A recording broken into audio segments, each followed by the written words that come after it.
ఈ మధ్య కాలంలో 50 నుండి 60% మహిళల్లో కామన్గా మనం 2 ప్రాబ్లమ్స్ చూస్తున్నాం. అవేంటో తెలుసుకుందామా? ఒకటి పీసీఓడి, 2 ఫైబ్రాయిడ్స్. అసలు ఇవి ఏ రకంగా కలుగుతాయి, వీటికి ఏ ఏ కారణాలు ఉంటాయి తెలుసుకుందాం. మేజర్లీ హార్మోనల్ ఇంబ్యాలెన్స్, ఆండ్రోజెన్స్ అంటాం.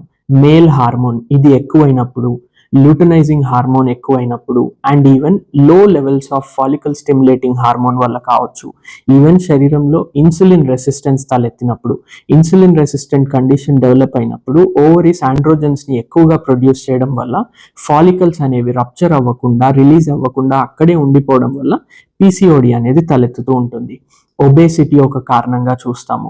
And even genetic disposition, menstrual irregularities and ఫ్యామిలీలో ఇటువంటి ప్రాబ్లమ్స్ ఎవరికైనా ప్రొలాంగ్ అవుతున్నట్టయితే వారి నెక్స్ట్ జనరేషన్లో కూడా ఈ ప్రాబ్లమ్స్ని చూస్తూ ఉంటాం.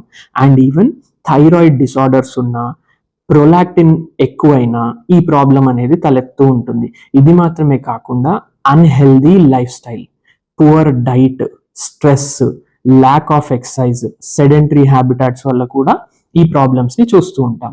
హోమియోపతి మీకు ఏ రకంగా ఉపయోగపడుతుంది? హోమియోపతిలో ఎటువంటి మందులు ఉంటాయి? పల్సటిల్లా, సెపియా, క్యాల్కేరియా ఫ్లోరికా, ఫ్రాక్సిమస్ అమెరికానా, ఇటువంటి మెడిసిన్స్ అనేవి పేషెంట్ యొక్క హార్మోనల్ స్టడీ, వారి వారి సిమ్టమ్స్, వారి మెన్స్ట్రల్ ఇర్రెగ్యులారిటీస్ని బట్టి ప్రిస్క్రైబ్ చేస్తూ ఉంటాం.